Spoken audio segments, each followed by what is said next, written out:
Hello दोस्तों, good morning, Radhe Radhe, Ram Ram. चलिए दोस्त, कैसे हैं आप सभी लोग? अच्छे होंगे आशा करता हूँ। सबसे पहले आप सभी लोगों का हार्दिक स्वागत है हमारे यूट्यूब चैनल पर आने के लिए। और जो लोग हमारे चैनल पर पहली बार जुड़ रहे हैं वो लोग क्या करेंगे, चैनल को लाइक करेंगे, शेयर करेंगे और सब्सक्राइब करेंगे। ये चीज़ें सबसे पहले। तो चलिए दोस्तों, हम लोग पढ़ रहे थे अपने टॉपिक को हिंदी साहित्य में। जैसा कि आपको दिख रहा होगा, हिंदी साहित्य हम लोगों ने स्टार्ट किया था। हिंदी साहित्य का आधुनिक काल स्टार्ट कर चुके थे हम लोग। आधुनिक काल को हमने 6 भागों में बांटा था, आपको याद हो। अगर नहीं है तो आप पुराना वीडियो जो है उसको रिपीट करिए, फिर इसके बाद में आप इस वीडियो को देखिएगा, ठीक है। लेकिन आज एक आप लोगों की आवश्यक सूचना ये है कि अब हम लोग मंडे से डेली एक करंट अफेयर का वीडियो आपको मिलेगा। मतलब पर डे आप जैसे ही ये वीडियो लगभग में 10 बजे आपको प्रोवाइड हो जाएगा। करंट अफेयर हमने देखा है कि मतलब काफ़ी लोगों या स्टूडेंटों का कहना ये था सर कि करंट अफेयर का भी वीडियो बनाया करें। तो आपको 10 बजे सुबह एक करंट अफेयर का वीडियो मिलेगा डेली, पर डे वाला, ठीक है। तो हम लोग आगे की ओर चलते हैं, हिंदी साहित्य को पढ़ते हैं, फिर बात की बातें हैं जो भी लगी हुई हैं उसको फिर आगे की ओर चलेंगे। तो हम लोग पढ़ते हैं हिंदी साहित्य में, जो हम लोग पढ़ रहे थे आधुनिक काल। देखिए ज़रा, हम लोग आधुनिक काल को पढ़ रहे थे और आधुनिक काल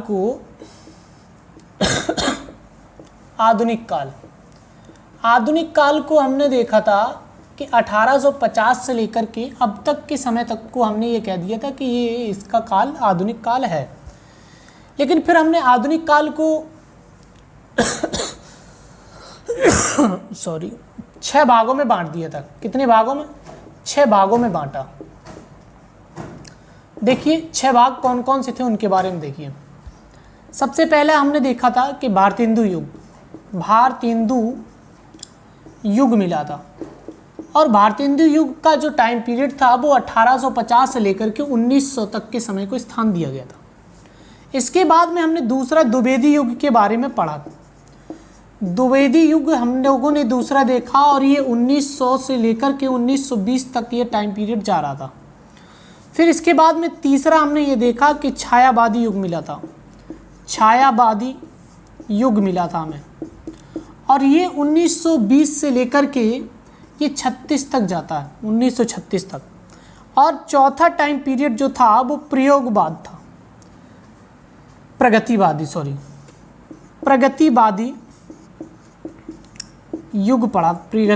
युग ये पढ़ा था, और ये 1936 से लेकर के 43 तक टाइम पीरियड जा रहा था, 1943। पांचवा हमने ये देखा था प्रयोगवादी युग को पढ़ा था हमने।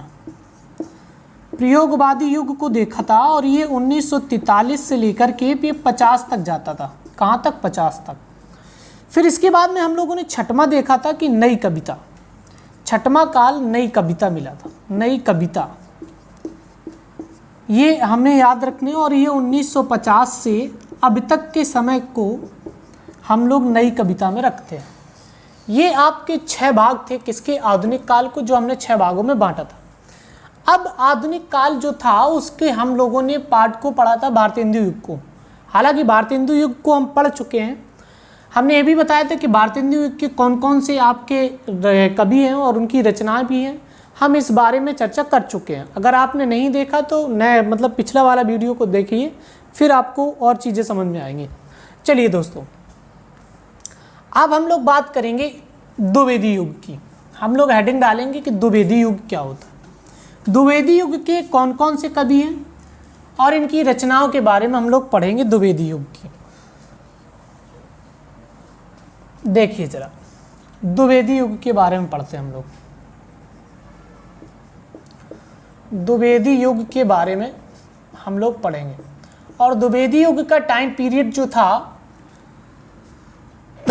वो 1900 से लेकर के 1920 तक के टाइम पीरियड को हमने द्विवेदी युग कहा था।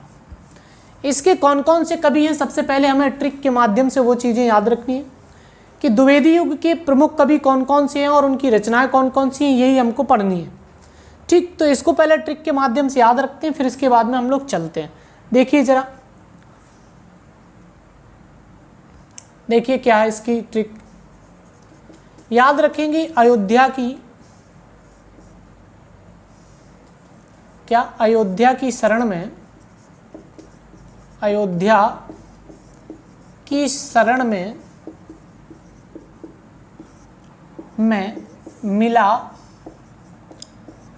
माखन और महाप्रसाद, माखन और महाप्रसाद, और महाप्रसाद, महाप्रसाद। ठीक, देखिए अयोध्या का मतलब है अयोध्या सिंह उपाध्याय, अयोध्या सिंह उपाध्याय हरिहर या हरिऔध। फिर इसके बाद में मैथिली शरण गुप्त, मैथिली शरण गुप्त। फिर इसके बाद में माखनलाल चतुर्वेदी, माखनलाल चतुर्वेदी। इसके बाद में महावीर प्रसाद द्विवेदी, महावीर प्रसाद द्विवेदी। ये आपको याद रखने, ये 4 कवि हैं, 4 ही कवि हैं, हालांकि हैं तो और भी, लेकिन जो प्रमुख कवि हैं उनके बारे में हम लोगों ने ट्रिक को याद रखा। कौन कौन से कवि हैं इसके बारे में हमने देखा। अब इसकी कौन कौन सी रचनाएं इसके बारे में हम लोग देखेंगे। तो ये इसको पहले ट्रिक को नोट करें या स्क्रीनशॉट ले लें, फिर इसके बाद में हम लोग आगे की ओर चलते हैं। ठीक, जल्दी से नोट करिए या जो भी हो आप। हो गया, स्क्रीनशॉट ले लिया होगा लगभग में। चलिए जरा हम लोग एक एक करके इन सभी कवियों की रचनाओं को पढ़ेंगे। ठीक, तो देखिए जरा, सबसे पहले कवि, राष्ट्रीय कवि जिन्हें कहते हैं हम लोग मैथिली शरण गुप्त को। मैथिली शरण गुप्त की हम लोग रचनाएं पढ़ेंगे, मैथिली शरण गुप्त की। इनकी बहुत सारी रचनाएं पूछी जाती हैं। देखो इनकी याद रखेंगे हम लोग ट्रिक के माध्यम से। साकेत, भारत भारती, भारत भारती, पंचवटी झंकार, पंचवटी झंकार, और द्वापर, द्वापर और यशोधरा, यशोधरा, आयोद्वार, आयोद्वार। तो ये इनकी कुछ प्रमुख रचनाएं हैं किसकी, मैथिली शरण गुप्त की। एक तो साकेत है, दूसरी भारत भारती है, तीसरी पंचवटी है, चौथी झंकार है, पांचवी आपकी द्वापर याद रखनी है, और यहाँ पर यशोधरा है, और ये द्वार है। ठीक, ये कुछ 5, 6, 7 इनकी रचना है जो कि बहुत ज़्यादा पूछी जाती है, जिसमें साकेत है, पंचवटी है, झंकार भी है, यशोधरा भी है, भारत भारती भी है। ये इनकी रचनाएं कुछ ज़्यादा पूछी जाती हैं जो आपको याद रखनी है। ठीक, अगर आपने इतना नोट कर लिया है तो फिर हम लोग आगे की ओर चलें, पहले इतना नोट करिए। चलिए भाई,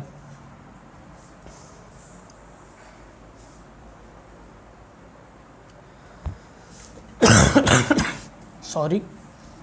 चलिए देखें आगे, हम लोग माखनलाल चतुर्वेदी को देखेंगे। माखनलाल चतुर्वेदी, माखनलाल चतुर्वेदी को, चतुर्वेदी जी के बारे में हम लोग पढ़ेंगे, माखनलाल चतुर्वेदी के बारे में। देखिए इसकी हम लोग ट्रिक कैसे याद रखेंगे, आप लोगों को ये पता होनी चाहिए। हिम का माखन, हिम का माखन चरण में समर्पित, चरण में समर्पित, हिम का माखन चरण में समर्पित। हिम का मतलब है हिमतरंगिनी, हिमतरंगिनी, हिमतरंगिनी, और हिमक्रीटनी, क्रिटनी। इसके बाद में माखनलाल चतुर्वेदी, इनका नाम ही है माखनलाल चतुर्वेदी। इसके बाद में युगचरण और ये समर्पण। समर्पण ये आपको याद रखनी है, ये बहुत बार क्वेश्चन में पूछी गई। समर्पण किसकी रचना है? तो समर्पण माखनलाल चतुर्वेदी की है। ठीक है, ये 3-4 रचनाएं हैं जो इनकी आपको याद रखनी है। चलिए दोस्त, इसको भी नोट करें जल्दी से, फिर हम आगे की ओर चलते हैं।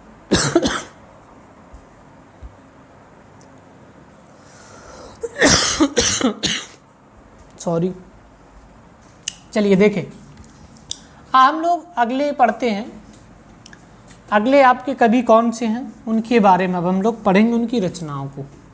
देखिए, जैसे महावीर प्रसाद द्विवेदी की, महावीर प्रसाद द्विवेदी जी की 2-3 याद रखनी है हमें बस। महावीर प्रसाद द्विवेदी जी की कुछ रचना है जो आपको याद रखनी है। ठीक, महावीर प्रसाद द्विवेदी कौन कौन सी रचना है? तो एक इनकी काव्य मंजूषा है, काव्य मंजूषा है, और एक सुमन है। काव्य मंजूषा और सुमन आपको याद रखनी है। अगले कवि हैं अयोध्या सिंह उपाध्याय। अयोध्या सिंह उपाध्याय, हरिऔध। हरिऔध, ठीक, ये इनके कवि हैं। इनकी रचनाएं देखिए, एक तो प्रिय प्रवास, प्रिय प्रवास, वैदेहिक वनवास, वैदेही वनवास, वनवास, और तीसरी आपको याद रखनी है कौन सी? रस कलश। रस कलश, ये इनकी 3 रचनाएं आपको याद रखनी है। किसकी? द्विवेदी युग, मतलब ये जो आपके अयोध्या सिंह उपाध्याय हैं इनकी। तो ये हमारा द्विवेदी युग था जो कि चंद शब्दों में निपट गया। हालांकि कुछ ज़्यादा है नहीं, बस आपको याद रखनी है। जो भी जैसी चीज़ें हम पढ़ा रहे हैं आपको, वैसे आप नोट्स बनाते रहिए। और इससे एक क्वेश्चन 100% पूछता कि आचार्य महावीर प्रसाद द्विवेदी किस युग के हैं, या जयशंकर प्रसाद किस काल के हैं, है ना। तो इस प्रकार के कवियों के बारे में पूछ देता है। नहीं पूछेगा तो कोई ना कोई एक रचना रख देगा कि ये रचना किस काल की है, द्विवेदी युग की है, या छायावादी युग की है, या भारतेंदु की है, या आदिकाल के कवि कौन से हैं, है ना। इस प्रकार से क्वेश्चन आपसे रखे जाते हैं जो आपको याद रखने। तो हमने अभी आपको पढ़ाया द्विवेदी युग, और अब हम लोग कल पढ़ेंगे किसके बारे में? छायावादी युग के बारे में पढ़ेंगे। कौन कौन से कवि हैं उनके बारे में भी पढ़ लेंगे, नई कविता वगैरह जो भी हैं, प्रगतिवाद, प्रयोगवाद, सभी को हम लोग एक एक करके पढ़ते चलेंगे। लेकिन कल याद रखें, कल आप लोगों के सामने करंट अफेयर का सेशन आएगा, देखते हैं और उसको चालू करते हैं कैसा है, कैसा मतलब इफेक्ट डालता है हमारे बच्चों पर। तो उसके बारे में हम लोग कुछ ज़्यादा नहीं कहना चाहेंगे, लेकिन कल उसका वीडियो आपको 10 बजे मिलेगा लगभग में। ठीक है, तो आज के लिए हम लोग इतने ही रखते हैं। लेकिन जो लोग हमारे चैनल पर पहली बार जुड़ रहे हैं वो लोग चैनल को लाइक करें, शेयर करें और सब्सक्राइब करें।